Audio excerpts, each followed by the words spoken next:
बहुत स्वागत व्यूअर्स, आप देख रहे हैं आपका प्रोग्राम कहानी कुर्सी की। मैं हूं सौरभ आपके साथ। मेहमान हमारे साथ बने हुए हैं। अब आपको दिखाता हूं एक खबर, शायद आपको यकीन ना हो कि ऐसा भी हो सकता है। तो राजनीति जो ना कराए। यूपी में सुल्तानपुर में एक सराफा की दुकान पर, एक जौहरी की दुकान पर लूट हो गई कुछ दिनों पहले। 1.5 करोड़ का माल लूट के ले गए, कैश और गहने। कई सारे लोग थे उस ग्रुप के अंदर, सब कुछ सीसीटीवी में है, वो विजुअल्स हैं तो दिखाई स्क्रीन पर। लूटपाट होती है, उसके बाद ढूंढाई मचती है। मुख्य आरोपी जो होता है वो सरेंडर कर देता है अदालत में जाकर के। यहां से शुरुआत हुई इसमें राजनीति की। मुख्य आरोपी के सरेंडर को अखिलेश यादव बताते हैं। ये जो मेन मुख्य आरोपी था, ये सिंह था, सिंह, इसका तो सरेंडर करा दिया। और कुछ दिनों 3-4 दिन पहले 3 लोगों का एनकाउंटर हुआ, उनके पैर में गोली लगी। तो अखिलेश यादव ने कहा कि हाँ, बाकी लोगों के तो का एनकाउंटर करो, पैर में गोली मारो और जात देख करके अपनी तरफ वाले का सरेंडर करा दो। इसके पैर में क्यों नहीं गोली लगी, इसको पुलिस ने क्यों नहीं पकड़ा, चले ठीक। फिर एक दूसरा आरोपी इसके अंदर था, उसका नाम है मंगेश यादव। ये 1 लाख रुपए का इनामी बदमाश है। अब इनामी बदमाश इस प्रकरण से नहीं, इससे पहले से है। इसके ऊपर 1 लाख रुपए का इनाम रखा गया था। अब ये मंगेश यादव फरार था, इसका भी एनकाउंटर हुआ। एनकाउंटर हुआ 5 तारीख को, यानी कि कल। इस एनकाउंटर में इसकी मौत हो गई। इसको मतलब वहां गोली लगी, इसको अस्पताल ले जाया गया, इलाज के तब तक जीवित था, इलाज के दौरान इसकी मौत हो गई। डकैत है, इनामी बदमाश है। अखिलेश यादव ने फिर वही बात दोहराई कि जात देखकर गोली मारी, अपने को सरेंडर कराया, दूसरे को एनकाउंटर में मारा। यह आरोप लग रहा है। और इसमें उन्होंने अपने प्रतिनिधियों को इस मंगेश यादव के घर भी भेजा। आप सोचिएगा, एक आरोप, एक ऐसा व्यक्ति जिसके ऊपर जो डकैती का आरोप है, उसके घर समाजवादी पार्टी के नेता जा रहे हैं उसके परिवार से मुलाकात करने के लिए। और यही बात बढ़ाई जाएगी कि चूंकि ये यादव था इसलिए इसको मार दिया गया। उनका जो ट्वीट है वो भी आपने देखा। ये देखिए, ये वो लोग हैं जो उसके परिवार से जाकर के मुलाकात करते। एनकाउंटर पर सवाल उठे, इसमें कुछ गलत नहीं है, पहले भी उठते आए हैं। आप इस एनकाउंटर में भी सवाल उठा सकते हैं। लेकिन जिस व्यक्ति को पुलिस ये कह रही हो कि ये डकैत है, तो आपने पड़ताल कर ली थी क्या कि इसका इस क्राइम से कोई लेना देना नहीं था, ये इस क्राइम में शामिल नहीं है? या आपने ये पड़ताल कर ली कि इसका फर्जी एनकाउंटर किया गया है? अब इस प्रकार की संवेदना जब जाकर के व्यक्त कर रहे हैं इसके लिए, तो आप सीधा सीधा उसी जातिवादी राजनीति को हवा दे रहे हैं। यादव है तो हमारा है, सिंह है तो तुम्हारा है। सिंह को बचा लिया, यादव को मार दिया। सर सुनवा दूं मैं आपको जरा, 2 बयान भी है मेरे पास इसमें अगर हमारे पास कोई बयान है इसके अंदर सुना दिया। आप बोलिए सर, मैं चेक करता हूं। नहीं, ये केवल जात से ज्यादा सीरियस इशू है।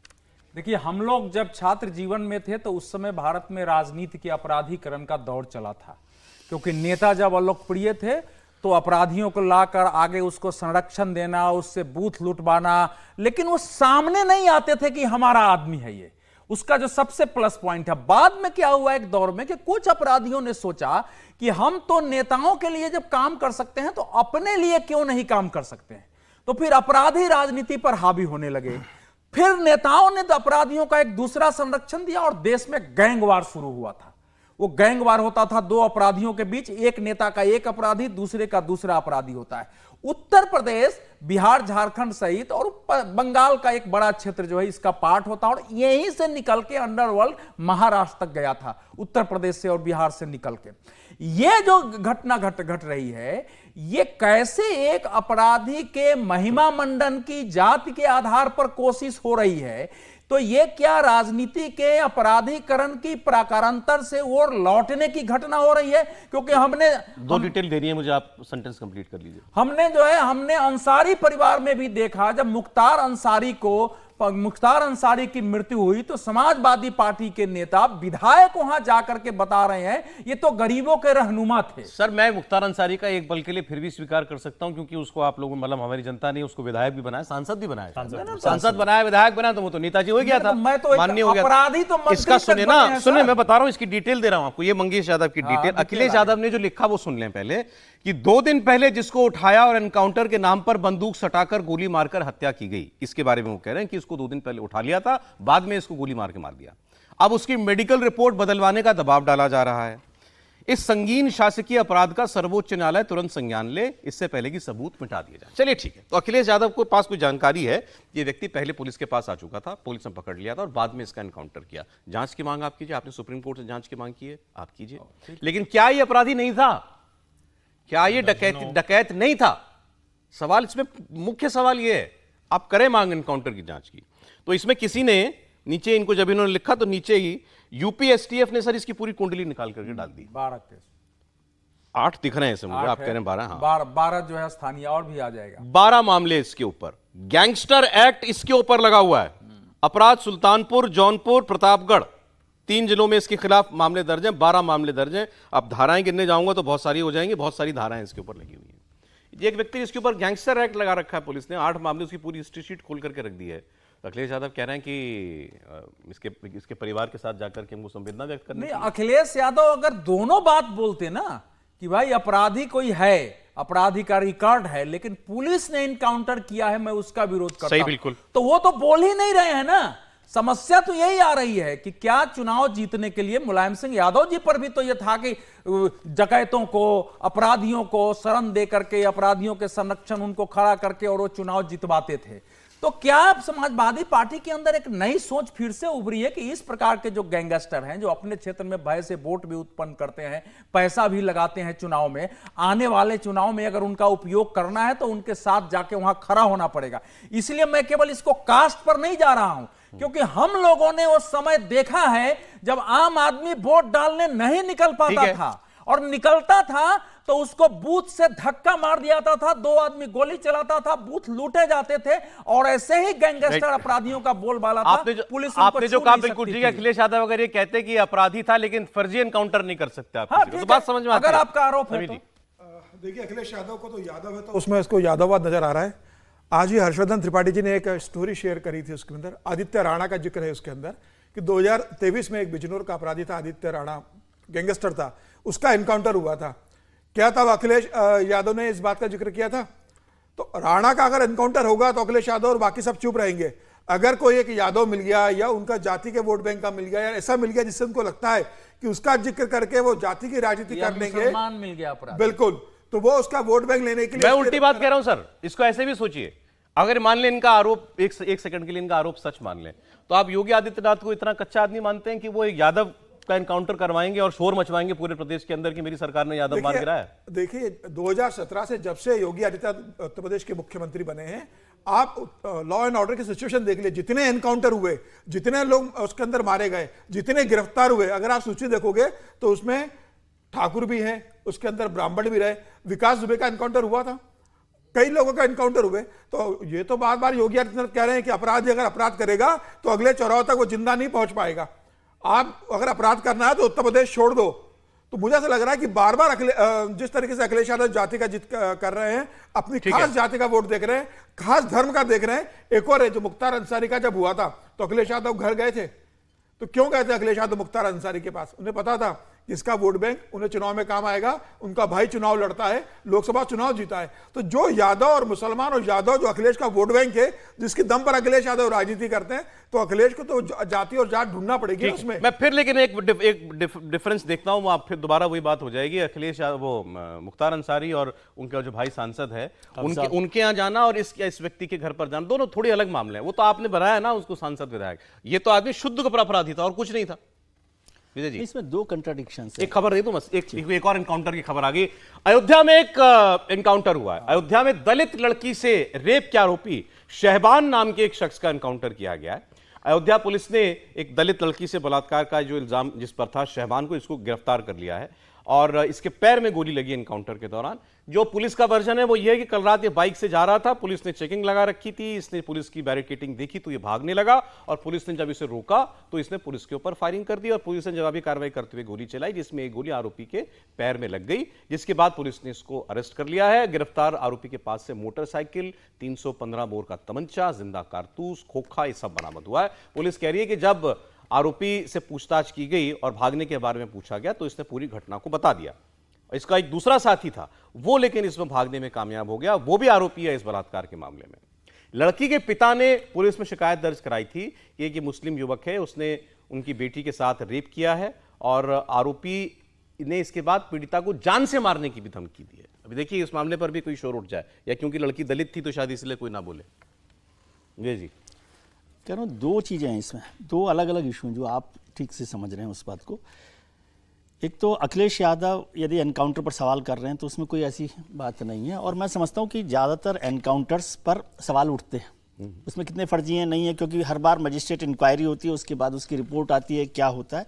लेकिन मैं पुलिस के एनकाउंटर पे बहुत भरोसा नहीं करता, और एनकाउंटर में जो साफ इंस्ट्रक्शंस हैं कि उसको मारना नहीं है ना, आपको पैर में गोली लगा दीजिए तो जैसे औरों को मारी, जैसे इसको मारी, एनकाउंटर में आपको पकड़ना है ना उसको। एनकाउंटर किस लिए हो रहा है? पकड़ने के लिए, पकड़ने के लिए। तो फिर उसको मारने के लिए नहीं हो रहा ना, तो मारा क्यों आपने? ये एक बड़ा सवाल है। अब मारा भाई, अब गोली मर गया ना, गोली तो पैर में भी लग सकती, कहीं भी लग सकती। ऐसे कैसे लग सकती है? पुलिस वाले हैं कि आप सौरभ है? नहीं सर, ओलंपिक में थोड़ी खेलते जाते नहीं, ऐसा नहीं होता। तो वो बाकी 3 लोगों के पैर में लगी है, बाकी के नहीं लगी है। मैं कह रहा हूँ इसकी जांच ही होगी ना। हाँ, इसकी जांच होगी, इस पर सवाल होना चाहिए। लेकिन यदि अखिलेश यादव किसी अपराधी के साथ खड़े हो रहे, जाति को भी छोड़ दे, तो वो चीज ज्यादा गंभीर है। मैं अवधेश जी की इस बात से सहमत हूं कि अपराधी के साथ राजनेता खड़े होते हैं, वो एक बड़ा नुकसान करता है समाज का। जाति के लिए खड़े हो रहे हैं, आप नहीं खड़े हो रहे, वो जाति के लिए खड़े हुए हैं कि नहीं हुए, लेकिन एक गैंगस्टर है, 1 लाख का इनामी डकैत है, तो उससे राजनेताओं को बचना चाहिए इस तरह की बात। और वो इसको बचने का तरीका था कि वो सीधा एनकाउंटर पर सवाल खड़े करते हैं कि भाई ये सरकार जो है एनकाउंटर कर रही है और ये फर्जी एनकाउंटर, इसकी इंक्वायरी करवाई। वैसे वो ना भी गए तो भी एनकाउंटर की इंक्वायरी तो होती ही है, ये हमारे सिस्टम में है। अच्छा, कि मजिस्ट्रेट इंक्वायरी, गोली चलेगी तो इंक्वायरी होगी, इंक्वायरी होगी। ओके। तो वो इसलिए उसका, और उसकी जो रिपोर्ट आएगी वो देखी जाएगी, उस रिपोर्ट पर भी आप सवाल खड़े कर सकते हो। लेकिन पुलिस को भी, कोई भी सरकार हो, मैं इससे सहमत ही नहीं हूं कि एनकाउंटर में किसी को मारा जाए। ये बार बार बात हो रही है, वो बुलडोजर से लेकर गोली मारने तक, एनकाउंटर तक, कि पुलिस को, सरकारों को कोर्ट की जगह नहीं लेनी चाहिए। सर इसमें कोई शक नहीं है, इससे आगे नहीं जाना चाहता। नहीं ठीक है, नहीं वो तो उसमें जाति ढूंढ रहे हैं ना, लेकिन वो तो डकैत की जाति, मैं तो कह ही रहा हूँ, नहीं जाति भी है और अपराधी भी है, दोनों चीजें है। जाति भी ढूंढ रहे हैं, जाति के लिए खड़े हैं, अब ये उनको तय करना कि किस तरह से, लेकिन मैं उससे पक्ष में किसी भी तरह से सहमत नहीं। पीडीए की बात यहां तक जाएगी हर्षवर्धन जी? देखिए, मैं एक बहुत पुराने पत्रकार हैं, अभी पद्मश्री हैं, सुरेंद्र किशोर जी, मैंने इसको साझा भी किया है, और इसमें मैं बिल्कुल ये नहीं बताऊंगा कि ऐसा नहीं है। मंगेश यादव है तो हरशंकर तिवारी के साथ भी अखिलेश जी खड़े होते हैं, विकास दुबे के साथ भी अखिलेश जी खड़े होते हैं, तो अपराधी के साथ खड़े हो रहे हैं। ये मूल बात ये समझने की है। और मुख्तार अंसारी की बात इसलिए करनी चाहिए कि प्रियंका को बाकायदा कृष्णानंद राय जी की पत्नी ने चिट्ठी लिखी थी कि आप तो महिला हैं, आप तो समझिए। लेकिन इसको जरा समझिए कि बीमारी कितनी गंभीर है। सुरेंद्र किशोर जी ने लिखा है, 80 के दशक में यूपी के डाकू छविराम यादव को जब पुलिस मुठभेड़ में मारा गया तो पटना में हुई प्रेस कॉन्फ्रेंस, तो शरद यादव ने जवाब क्या दिया, ये लोगों को सुनना चाहिए। शरद यादव ने कहा कि जब चंबल में ऊंची जाति के डाकू हुआ करते थे, जैसे मान सिंह, तहसीलदार सिंह और लोकमन दीक्षित, तो वो 10 साल राज करते थे। जब से पिछड़ी जाति से डाकू होने लगे तो कुछ ही साल में मार दिए जाते हैं। अब आप बताइए कहां आप खड़े हैं? देश के वो नेता जिनको हम सामाजिक न्याय की लड़ाई लड़ने वाला, चलो अपनी जात के लिए भी खड़े होना भाई, लेकिन जिस अपराधी के ऊपर आपके भी शासनकाल में मुकदमे दर्ज हैं, ये सिर्फ 17 से 24 तक के मुकदमे नहीं हैं। मंगेश यादव डकैत था, जौनपुर के बदलापुर का रहने वाला था, आज आपके विधान परिषद का नेता लाल बिहारी यादव वहां पहुंच गए, बाकायदा प्रोटोकॉल के साथ गए हैं, वही पुलिस लेके उस अपराधी के घर गई होगी। कहीं तो जाकर हमारी राजनीति रुके। और जब विकास दुबे का घर गिराया गया था तो बहुत सीधी सी बात है, उस वक्त किसी ने उस इंस्पेक्टर मिश्रा की बात नहीं की थी, वो भी इंस्पेक्टर कर रहा, सीओ हो गया था। उसकी बेटी रो रो के कह रही थी कि मेरे पिता क्या ब्राह्मण नहीं थे क्या? कैसे यह हो सकता है कि आप जाति के नाम पर अपराधी बचाएं, और वो अपराधी सबसे पहले अपनी जात के लोगों की जमीन हड़पता है, अपने जात के लोगों को मारता है, अपने जात के लोगों को बर्बाद करता है। और उसके बावजूद अगर नेता ऐसे खड़े होते हैं, चाहे वो जाति हो या धर्म हो, तो निश्चित तौर पर देश को गड्ढे में डालने की कोशिश है। अब आप तय कीजिए, आपके आगे जो सरनेम लगा है उसके किसी अच्छे आदमी के साथ आप जुड़ना चाहते हैं या गुंडे, बदमाश, डकैत? एनकाउंटर की जांच होनी चाहिए, बिल्कुल होनी चाहिए। तो होती है एनकाउंटर वो कह रहे हैं सुप्रीम कोर्ट जांच करे, मैं कह रहा हूं कि हाई लेवल इंक्वायरी हो। एनकाउंटर, एक तो विजय जी ने जो बताया कि सबकी जांच होती है, वैसे भी जांच होनी चाहिए। पुलिस को मनबड़ होना ठीक नहीं है, लेकिन पुलिस का आत्मबल गिरा होना भी ठीक नहीं है। इसके बीच की फाइन बैलेंसिंग होती है जो सरकारों के ऊपर न्यायालय है, दूसरी संस्थाएं दबाव मैं डालती आपको एक तस्वीर दिखाता हूं, देखिएगा अच्छा, जरा। सर विजुअल है क्योंकि इससे देखिए, जुड़ा एक हुआ है, लाइन जरा का मुझे दोबारा आंकड़ा दिखाइएगा, एक दे देता हूं। दोबारा दिखाई। ग्रेटर नोएडा में देखने को मिला है बीटा 2 थाना, हम यहाँ नोएडा में बैठे हैं, यहाँ से कुछ 15-16 किलोमीटर दूर बीटा 2 थाना इलाके में पुलिस और बदमाश के बीच एनकाउंटर हुई, और वो किस्मत की बात है कि वो मोबाइल फोन से कैमरे में रिकॉर्ड हो गई। मुठभेड़ में बदमाश के पैर में गोली लग गई, वो घायल हुआ। पैटर्न वही है, मुजफ्फरनगर का रहने वाला था ये बदमाश, और ये एक शातिर चेन स्नैचर समझा जा रहा है। इस पर एक पूर्व एमएलसी के बेटे से भी चेन स्नैचिंग का इल्जाम लगा। हमारे यहाँ जब ये तो खैर है ही कि नेता लोग के साथ अपराध हो जाता है तो पुलिस ज्यादा एक्टिव होती है। अब इस तस्वीर में आप देखेंगे पुलिस के अधिकारी को, जब अधिकारियों को लोकेशन मिलती है वो पहुंचते हैं, ये भागने लगता है। तो तस्वीर देखिए, फायरिंग कर रहा है सर, फायरिंग। पीसीआर बुला लिया, पीसीआर आगे।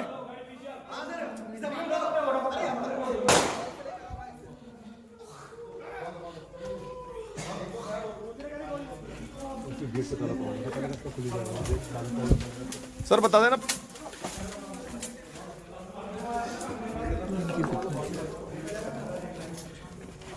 आराम से, आराम से। असला है सर, इसके हाथ में असला सर, असला है सर। फायरिंग। ये रहा देखिए, गोली चलने की आवाज आप सुन रहे थे। पुलिस वाला बोल रहा है कि इसके हाथ में असला है, असला है। तो आदमी जो है, ये जो अपराधी आपको दिख रहा है, ये हाथ में पिस्तल तमंचा जो भी था सब लेकर के आया हुआ था। अब कैसे यकीन ना करें पुलिस की बात पर कि इसने गोली चलाई? देखिए, इसमें एक चीज विजय जी कहें उससे पहले एक चीज मैं कह दूं, ये तो मतलब सुनने में अच्छा नहीं लगेगा, लेकिन ये जो चेन स्नेचर हैं, जो लफंगेई करते हैं, जो किसी लड़की के साथ छेड़खानी करते हैं, इनके पैर में तो गोली एक आध बार लगी जानी चाहिए। एक तो चिन्हित भी हो जाए, दोबारा ऐसा दुष्कर्म करके भाग ना पाए। और आपको मैं बताऊं, जाने कितने मामले हम लोग अखबार में पढ़ते हैं कि वो महिला चली जा रही है, अपनी सोसाइटी के बाहर निकली, कान खींचा, कान कट गया, चेन खींची, बाइक से पीछे से खींचा और वो गिर गई और वो मर गई। होता है, जाने कितनी घटनाएं, लेकिन हम उनको उस वक्त नहीं ध्यान दे पाते। तो मुझे लगता है कानून का डर तो इसी तरह से है। अच्छा, बहुत लोग कहते हैं कि अच्छा ये क्या है कि हर बदमाश के पैर में गोली लग जाती है, तो मतलब पुलिस पकड़ती क्यों नहीं, गोली क्यों मार देती है? मैं भी सोच ही रहा था पुलिस कैसे पकड़ेगी? अभी मैं पकड़ेगी कैसे? अब कोई मोटरसाइकिल चेज तो जरूरी नहीं हर मामले में हो। अब वो भाग रहा है, बदमाश भाग रहा है, आपके पास क्या वो है तरीका है? आप फायरिंग करोगे, पुलिस क्या करेगी? पहली बार का बदमाश है तो पुलिस पकड़ेगी उसको। नेचर ऑफ क्राइम पे भी निर्भर करता है ना। जो आदतन अपराधी है, जो पिछले 10 साल से अपराधी है, जिसके खिलाफ संगीन अपराध दर्ज है, जो बलात्कारी है, जो हत्याएं कर चुका है, जो लूटपाट कर चुका है, और जिसको पता है कि ये सुधरेगा नहीं, ये हमला करेगा, ये मारेगा, तो मुझे लग रहा है ऐसे लोगों को खिलाफ अगर पुलिस एनकाउंटर करती है कि रिस्क है कि उसके पास हथियार है, वो मारेगा, और पुलिस अपनी सुरक्षा में पहले उसको मार देती है, तो इसमें कुछ गलत नहीं है। अरे यूपी में अभी से थोड़ी एनकाउंटर हो रहा है, मतलब आप मान लीजिए कि योगी आदित्यनाथ के आने के बाद एनकाउंटर बढ़ गए, ये भी हम मान लें, तो कोई ऐसा बहुत बड़ा चर्चित मामला हुआ हो, फटकार लगी हो सरकार को कि आपने गलत एनकाउंटर किया, ऐसा भी कोई मामला याद बहुत नहीं सारे आता? मामले गए हैं ना कोर्ट में, गए तो सब हैं, कोर्ट में तो सारे मामले जाते हैं। कोई ऐसा प्रूफ हुआ बड़ा मामला कि और फेक एनकाउंटर? जब इनकाउंटर मुठभेड़ होगा तो मजिस्ट्रेट से जांच जो है कानून का ही नियम है, उसकी रिपोर्ट केंद्रीय राज्य मानवाधिकार आयोग को, केंद्रीय मानवाधिकार आयोग को जाती है, वो जाना ही जाना है। मानवाधिकार आयोग उस पर स्टडी करता है, अगर उस स्टडी में लगता है कि इसमें दोष है तो फिर से उस पर मुकदमा चलाने की अनुमति देता है।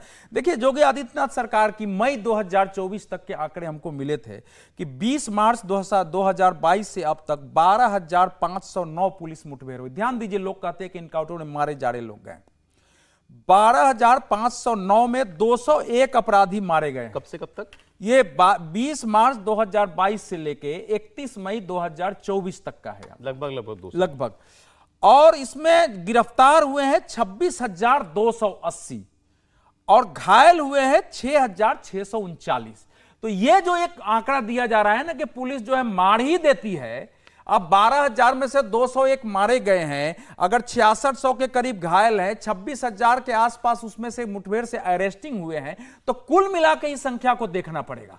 कई बार पुलिस को देखें ना, क्या मजबूरी है, वो घुस रहा है, उसको मालूम है कि असलहा है, वो चला दे सकता है। हाँ। अंधेरे का समय होता है, हम लोग कई बार पुलिस के इनकाउंटर के साथ रहे, पुलिस वाले तो अपनी नॉर्मल वर्दी में रहे, पुलिस भी किसी बदमाश से बहुत परेशान रहती है, जिसका कि नेताओं से बहुत संपर्क रहता है, तो लास्ट में पुलिस भी कई बार करती है कि इसको कोर्ट में ले जाने की बजाय ऐसी कोशिश करो कि मुठभेड़ हो, ये खत्म ही हो जाए, नहीं तो ये जनता के लिए भी चलिए, समस्या। ठीक, एक आध ऐसे केस भी हुए हैं, चलिए, अब लेकिन ये अखिलेश जी ने केस जो- रेयर होते हैं। अब अखिलेश जी ने जो लेकिन किया नहीं, वो कि तो डकैत भयावह के है। घर पर अपना वो प्रतिनिधि मंडल भयावह भेजा। है। ये वो अपराधियों सोचिए के आप महिमा इस बात मंडन का दौर एक शुरू है कि उत्तर प्रदेश में योगी आदित्यनाथ के खिलाफ वातावरण बनाओ। योगी आदित्यनाथ के समर्थक सोचें इस बात को, वो माफ कीजिएगा, अखिलेश यादव के समर्थक सोचें, क्या ये ठीक है? एक व्यक्ति हिस्ट्री शीटर, उसके एनकाउंटर पर सवाल आप उठा सकते हैं, लेकिन उसके घर जाना, ये कहना कि ये यादव है इसलिए उसको गोली मारेगी, कितना उचित है? आगे बढ़ रहा हूं। यूपी से दूसरी खबर है, अपर्णा यादव नाराज हो गई भारतीय जनता पार्टी से। नाराजगी की वजह यह है कि उनको कुछ दिया गया जो उनको पसंद नहीं आया। उनको यूपी महिला आयोग का उपाध्यक्ष बना दिया गया, और वो अकेली उपाध्यक्ष भी नहीं है, उस पद पर मेरे ख्याल में एक व्यक्ति तो कम से कम और है ही। अब ये कहा कि इनको उनके स्टेचर के हिसाब से बड़ा छोटा पद दिया गया, तो या तो अध्यक्ष ही बना देते या कुछ और। अभी जब से आई है भाजपा के अंदर, चुनाव भी नहीं लड़ी मेरे ख्याल से, तो बीजेपी में आने के बाद तो चुनाव भी नहीं लड़ी। बहुगुणा से चुनाव हारी थी लखनऊ कैंट से, विधानसभा का चुनाव हारी। विधानसभा का चुनाव हारी है, उससे पहले गौ सेवा रीता बहुगुणा ने हराया था, रीता बहुगुणा जोशी ने हराया लेकिन कोई उनको बड़ा काम, बड़ी जिम्मेदारी, बड़ा पद जो है वो नहीं मिला है। ऐसे आप देंगे तो मुलायम सिंह यादव जी की छोटी बहू हैं ये, जो भाई हैं अखिलेश यादव के, उनके सगे भाई नहीं हैं, उनके सौतेले भाई हैं, लेकिन उनकी पत्नी है ये कहा जाता था कि इनके परिवार से बहुत ज़्यादा बनती नहीं है। उन सब इसके बाद उन्होंने योगी आदित्यनाथ की तारीफ करना शुरू की थी, और धीरे धीरे होते ये बीजेपी के अंदर आ गई। अब एक और तस्वीर आई है, अब वो तस्वीर जो है वो अभी की है या पुरानी है, इसकी तस्दीक मैं नहीं कर सकता, अगर वो है तो दिखाई। हाँ, ये तस्वीर जो तस्वीर आई थी अभी, इससे पहले जो पिक्चर आई थी अभी, ये वो लोग पुरानी बता रहे हैं। हाँ, शिवपाल यादव और उनकी धर्मपत्नी किसी से जाकर मुलाकात। चले मान ले पुरानी भी है। खबर है कि शिवपाल जी संपर्क में है अपर्णा यादव के, तो अपर्णा जी फिर वापस घर जाएंगे? नहीं, देखिए, सबसे पहले तो इस पे बात करनी चाहिए कि अपर्णा यादव को ये जो पद मिला है और ये नाराजगी, मेरा स्पष्ट मानना है अपर्णा यादव कोई समाजवादी पार्टी की नेता नहीं थी। अपर्णा यादव मुलायम सिंह यादव की बहू थी। मुलायम सिंह यादव जी की दूसरी पत्नी साधना गुप्ता के बेटे प्रतीक गुप्ता की पत्नी है वो। और एक जिसको कहते हैं ना कि आप कुछ भी कह लें, लेकिन जब उस परिवार से हैं तो निश्चित तौर पर उनका वो रुतबा देखकर ही भाजपा ले आई थी। वो कोई इसलिए नहीं लाई थी कि अपर्णा यादव, इसलिए लाई थी कि मुलायम सिंह यादव की वो उनके बेटे की वो पत्नी। अब आप ले आते हैं आयोग में, मेरा ये मानना है कि अपर्णा यादव को या तो आयोग में नहीं रखना चाहिए था या उनको अध्यक्ष बनाया जाना चाहिए। नाराजगी उचित है उनकी, नाराजगी उचित है, भारतीय जनता पार्टी को इसे दूर करना चाहिए। लेकिन इसका दूसरा पहलू मैं बता दूं, अपर्णा यादव जहां खड़ी हैं उनके पास अखिलेश यादव के साथ जाने का बहुत मुश्किल रास्ता है, क्योंकि अखिलेश यादव प्रतीक को फूटी आंख नहीं पसंद करते थे। लखनऊ में एक ही शहर में रहते हुए, सब कुछ रहते हुए, मुलायम सिंह यादव ने प्रतीक के लिए दूसरे प्रबंध किए कि जिससे अखिलेश की कृपा पर उनको न रहना पड़े। ये जो एक वास्तविक सच्चाई, इसको भी जानना जिम चाहिए। का चेन चलाते हैं राजनीति में भी उनका उनको, business ही है। राजनीति में वो भी इसलिए भी नहीं काम लगा, धंधा राजनीति राजनीति में नहीं रुचि है उनकी, पॉलिटिक्स में। नहीं, मतलब मुलायम सिंह के लिए लेकिन- सोचा होगा ना कि दोनों लोग राजनीति में रहेंगे तो एक नया संकट होगा ना, इसलिए वो अपना बिजनेस कर रहे हैं, वो है मुद्दा। लेकिन अपर्णा जी को क्यों लेकर आए भारतीय जनता पार्टी, उनकी योग्यता जो भी है उस पर योग्यता पर सवाल नहीं करना चाहिए। लेकिन भारतीय जनता पार्टी का इंटरेस्ट क्या था? भारतीय जनता पार्टी का इंटरेस्ट जो अपेरेंटली दिखता है कि भाई मुलायम सिंह परिवार को टूटा हुआ दिखाया जाए, तोड़ा जाए, ये एक बड़ा इंटरेस्ट था। और अपर्णा जी को भी पता है कि भाई उनसे कितना कमाल हो जाएगा भारतीय जनता पार्टी में, क्या योगदान लेकिन उनका रहेगा। राय होंगी तो कुछ तो मन लेकिन में उनको- रहती है ना, हाँ, लालसा। उनके मन में रहा होगा, और वो मुलायम सिंह की फैमिली से बहू हैं तो उनको ठीक है लगता है कि ये होना चाहिए, और उनको मौका देखिए नहीं आप मिला। इसमें लेकिन बीजेपी कैसे उनको मनाती है, अखिलेश जी के नाराज पास तो वो जाने है। की मुझे संभावना उनकी नहीं बहुत दिखाई कम देती। लगती है।